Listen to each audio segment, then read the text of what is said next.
Broadcasting from the business capital of the world, this is the Podcast Business News Network. And welcome back, everyone. I never thought I would put these two words together, but once I started learning more and more about it, wow, so impactful. The two words are music therapy. Music therapy. Music is therapy. Imagine that. People's lives can be changed just by creating music, hearing music, making that connection to music to help them move their lives forward, be it somebody who's gone through a trauma, just having challenges in general, so many different situations. And I've said this before, but I'm going to say it again, just to really illustrate it. Why do you listen to music? You put music on for a reason. Whether you want to feel good, whether you want to get nostalgic, whether you want to go back to your childhood, whatever it might be, feel happy, feel sad. Sometimes we put music on because we want to feel that way.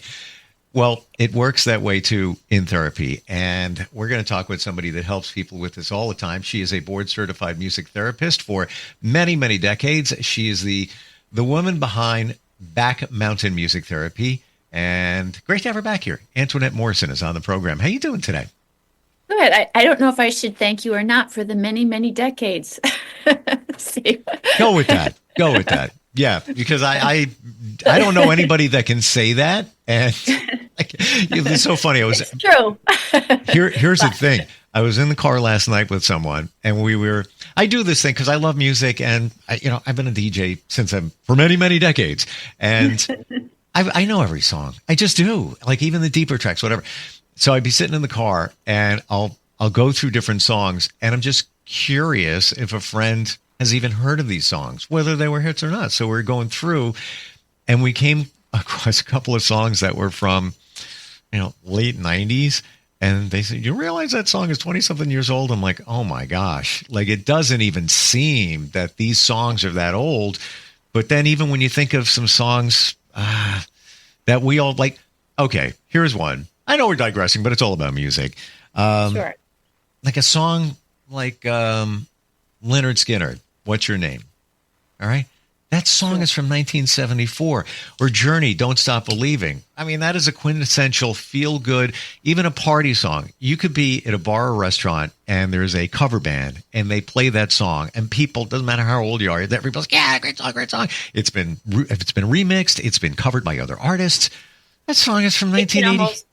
Take you back in time. Yes. To that time. But the song is from 1981. Yeah. You never realize it. So go with the many, many decades. It looks good on you. It looks good on you. Thank you.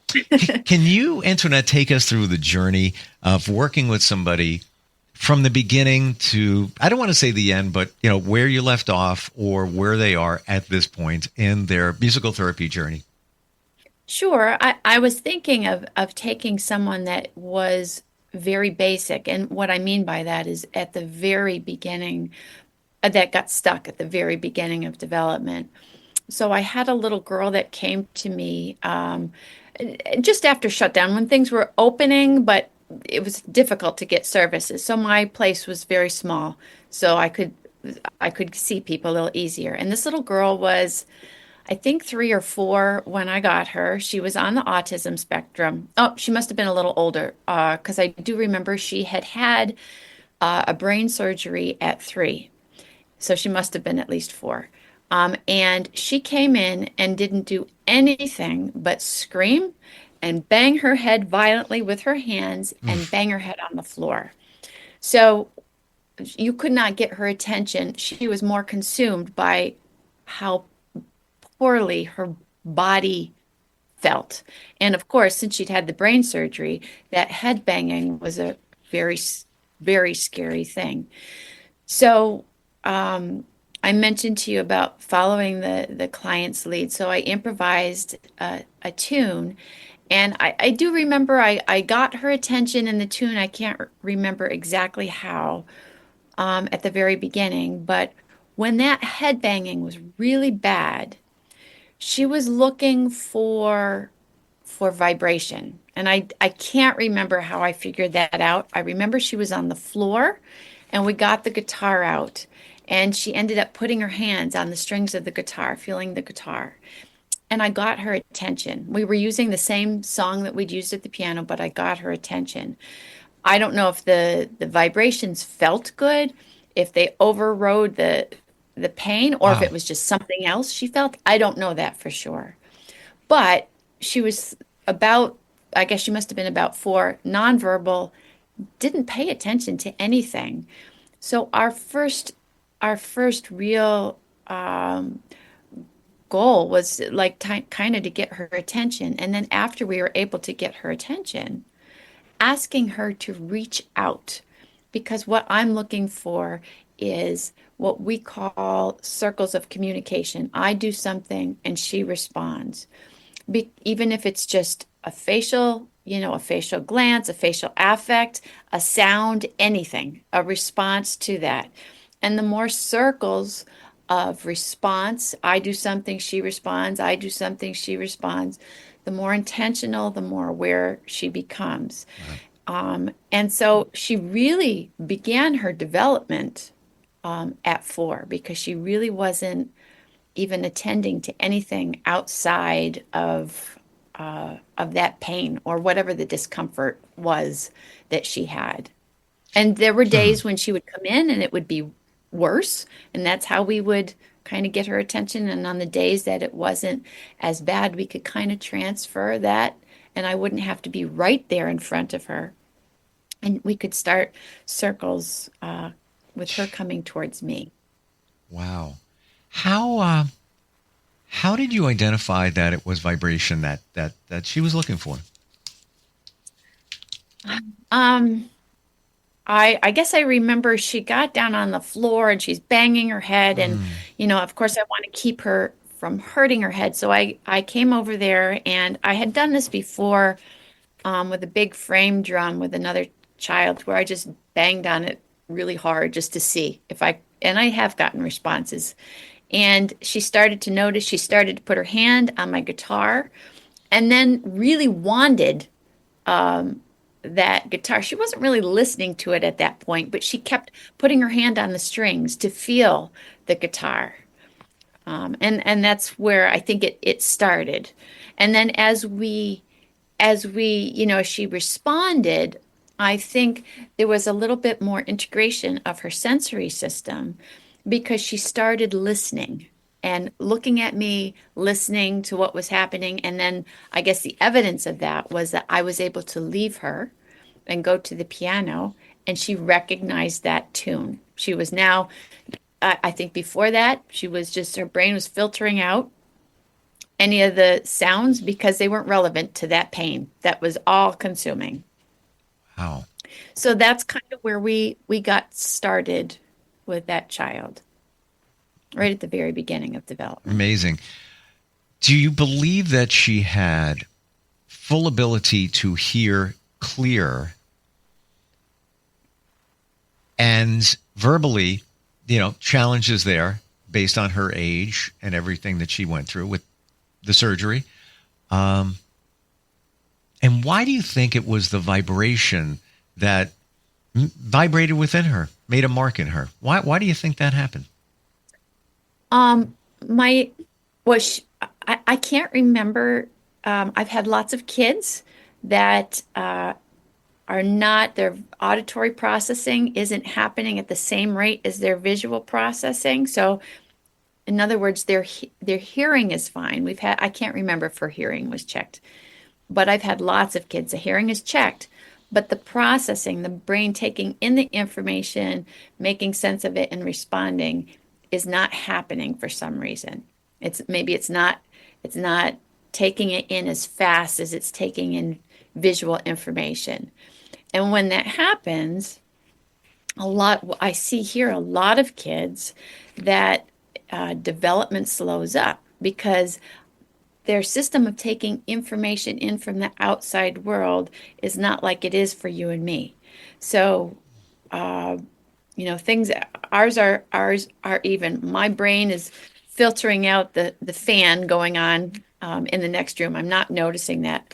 A child that's not filtering may be hearing that louder than they're hearing my voice. Wow. That's the processing part.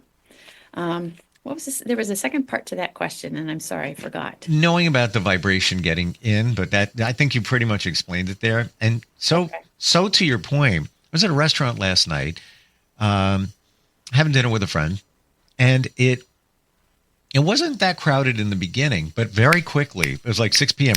Everybody came in, and we started saying to each other, "It's like kind of hard to hear at the table here." And I was hearing it wasn't chatter. It was just like kind of noise in the background. I don't know what it was, or maybe it was the ceiling was kind of unique in the place. Maybe it was reverberating. I don't know what it was. The other person didn't hear that, but definitely said that, yeah, it's just like it's kind of noisy in here. So what you just said, I think we hear things differently, or we filter Yes. things differently, and didn't realize it. But to like a beautiful child like you're describing, that can be, I can't even imagine. Like a certain sound is now amplified because they're not able to filter it out, and it's just like they can't even deal with it. Wow. And my sense about the vibration too was, as I had mentioned before, about following her lead. So what she kept looking for was the strings on my guitar. She kept putting her hand up to the strings and almost watching her hand on those strings and looking away like she's thinking. So kept going for the strings just to feel those strings. So I think that's the first sense and the first thing that she noticed is when that, whatever that pain is or Wow. discomfort that was so overwhelming. That vibration, do you think that goes back to even being in the womb? Because that's what you're hearing. You're picking up on vibrations. What's the first vibration you hear from the beginning? Mommy's heartbeat. So you're accustomed to it. Yes, but the vibration is a different sense. So the vibration is a tactile sense, right? On her hand. She's feeling that. So when I'm talking about that sensory system not being well integrated, she might not have even been hearing that guitar at that time when we got started. Mm. But as she, continued to reach out and I continued to respond to her reaching out, she started to notice me. I'm providing what she's looking for, just like an infant. Yeah. An infant is looking to be fed and primarily, and after a little bit starts to notice the mother. The mother becomes the person that's providing. And that whole back and forth is really the big basis for all of our development. Mm. So that Interesting. was, and when we talk about, the sensory system not being integrated, that's what I mean. She might have been feeling it and not hearing it, although there might not have been a problem with her hearing. Right. And maybe she didn't make the connection, even if she could hear, that what she was feeling in her hand was also going in her ear, and she was hearing it. Right, Hmm. right. Wow. That's fascinating. How this all works. And And then when, you'd mentioned about her talking, that was not going to be possible until that system was somewhat well integrated and she started some motor planning. She had no perception of the world outside of her pain at that point when she came to see me. So starting to notice me and me being the provider of what she's looking for at that moment gave her a reason to respond to something outside of herself. wow. Would you think it was like a very strong moment of discovery for her? Yes, yes, yes. Now, we talk about that vibration being sensed on her hand, but anybody could be feeling it anyway. I remember Yeah. I went to a meditation. Somebody just signed me up, a friend. Let's go. All right. You show up. And first time I ever heard a sound bowl. It was only like 3 years ago.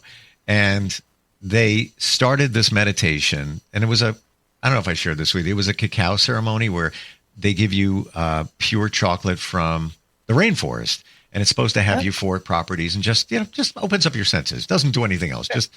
And they just started the session by hitting the sound bowl. One note. That was it. Done deal. And then into a meditation, guided, right?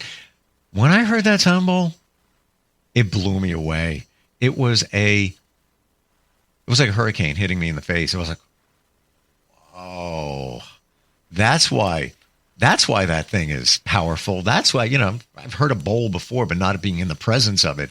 So I can get that vibration that you're describing, what it does to you. I'll never forget that moment. It was wild.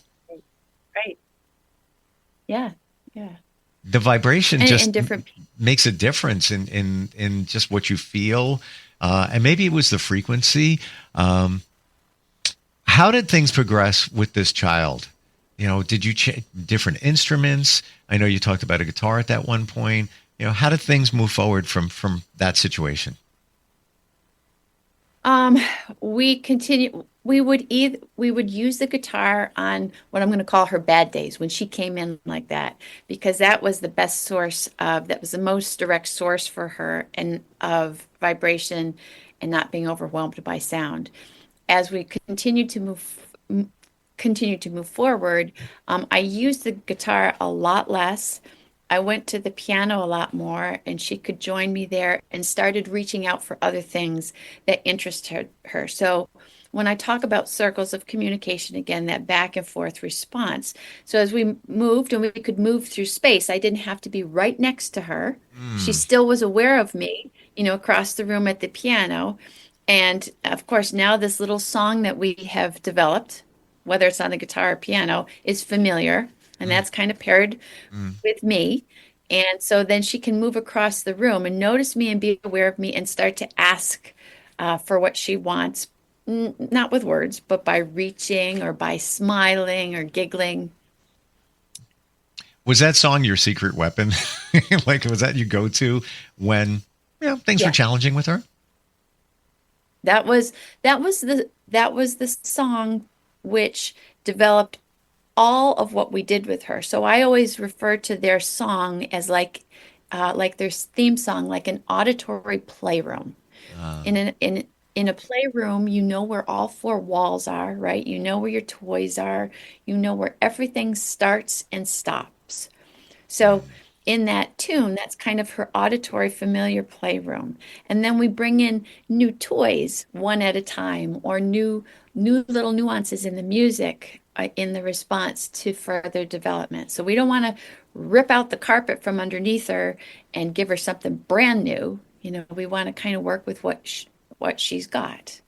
That's life in general, a cliche, but it also goes back to the beginning of life, where you want that familiarity. Nobody likes change. It's life. You can get used to it, but we like to go back to those things that we feel comfortable with. And you bring back memories. My youngest is 16. My oldest is 29.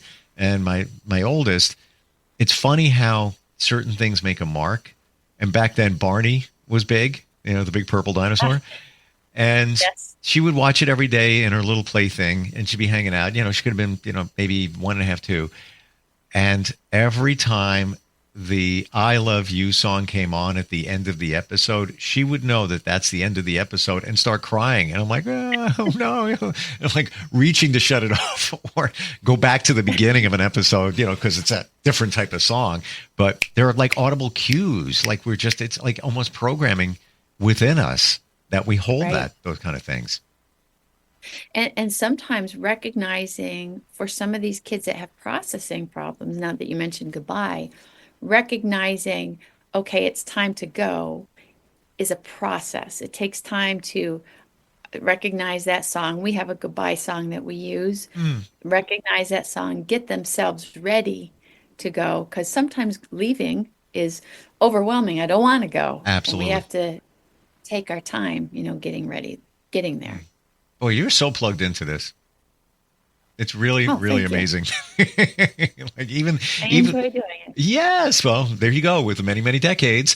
But just knowing that you need to transition into, the end of a session, because you could have even a child come in and just, be in a certain headspace at the beginning. Now you've gotten them to the point where they're comfortable, they're hearing the sounds. It's a happy place. And now it's time to leave. So you have to carefully get into that. Is there, like you just said, a goodbye song? Do you usually pilot that way, just so they know that, the session is about over? Yes, I have one that I use here all the time, and I can't think of the title, what it actually is, but as soon as that gets started, everybody here knows that it's the end of the session. One of the girls that works for me just told me yesterday that one of the kiddos that she's had to change the goodbye song because he recognized it was time to go. And that was reason for a meltdown. So she had to alter it slightly to a slightly different song because right away that marked the end. And Mm. so she kind of had to use a slightly different one because he needs time to transition out and a little bit gentler approach. Mm. What I'm getting in my mind right now is the pre goodbye song where it's this one leading into so it's like getting on the road to Yeah. goodbye. It's you don't get Yep. right to the Yes. destination. Are there some instruments that literally resonate better with the individuals that you work with? Be it I piano, think guitar. when it comes to that, uh, what works better, that is always very individualized because it depends on their system, their preferences, maybe possibly what they've even been surrounded by. Sometimes the piano is just way too much for some kids, too much volume, just too much. And I might have to start out with only one string on my guitar because that's all they can tolerate because maybe the sound is overwhelming to them. Wow. This is all the things that we don't realize, but until you say it, and when I think of, as you just said that, thinking of the piano, it is a very full sounding instrument. And, if you've got challenges processing sounds, that's like getting slapped in the face for some. Right. Or think about if you're playing one string, like with the singing bowl, you were attending to kind of one tone at a time. Well, if I put in a bunch of notes all at once, right and left hands, and things are going all over the place for some kids, that may be very motivating. Lots of things going on may be very motivating. For other kids, that may shut them completely down. That's just way too much incoming information for them. Hmm.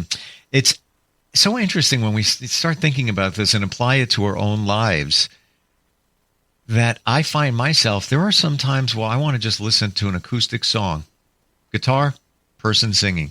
That's it. I was at a place over the weekend and somebody was just playing guitar and singing and was like, this is good. I'm feeling this. And if it was a full on band, I'd be like, not right now. No, no, no. It's your mindset. And I'm talking, those not dealing with major challenges, but Yeah. even that, that makes an imprint. I can't even imagine somebody who is dealing with stuff.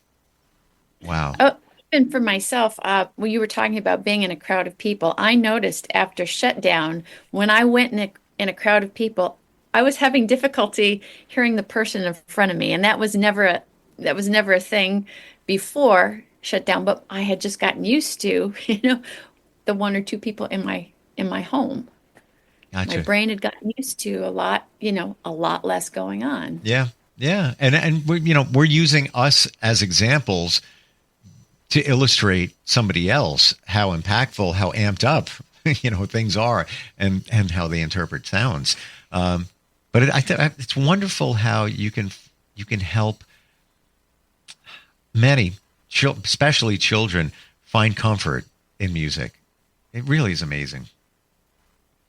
I think, to be able to tell what their preferences are, you have to use more than just your ears to listen. You have to use your eyes also to listen to what they're showing you, what they're telling you, because they're not doing things accidentally or for, negative purposes most of the time. They're showing you what's working for them and what's not. And then it's kind of up to you to figure it out. Therein lies the many, many years of experience, the decades of, because even just going back to that little girl, if I was playing guitar and she reached out, my first thought would be, "Oh, you want to play? Oh, yeah, touch the strings. It's okay." Because I don't know. I wouldn't even pick up on the fact that she's feeling the vibration of the strings. Hadn't even have a thought. This is not what I do. Amazing. How do we learn more? What's your website, Antoinette? It's www.backmountainmusictherapy.com. Yeah, lots to learn there. And can you ever do anything virtually?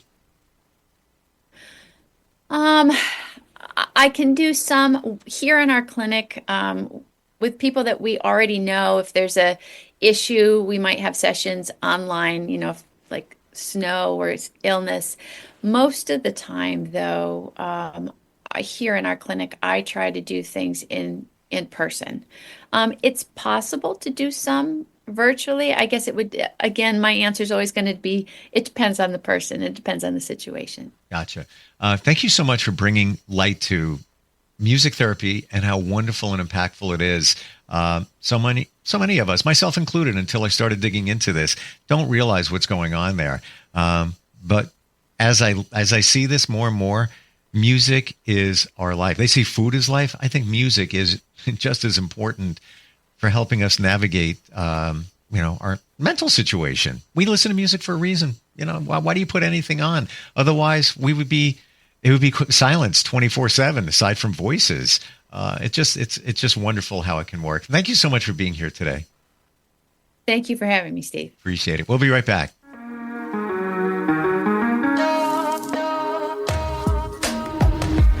Broadcasting from the business capital of the world, this is the Podcast Business News Network. Adopt US Kids presents Multiple Choice Parenting. Your daughter just had her first breakup. Do you A, put yourself in her shoes? How could he do this to you? And for Sheila, she has split ends. B, console her? Oh, sweetie, this is going to happen a lot. 4, maybe 5 more times before you get married. C, take charge? Got to get this all straightened out. Give a little talking to, man to man, mano a mano. Hey, Steve! Is now a good time? No? Okay, no problem. Bye. Or D, help her find a new boyfriend? I know a great place to meet boys. The internet. Nice, single boys. Never mind. How about some ice cream? As a parent, there are no perfect answers. But you don't have to be perfect to be a perfect parent. Thousands of teens in foster care will love you just the same.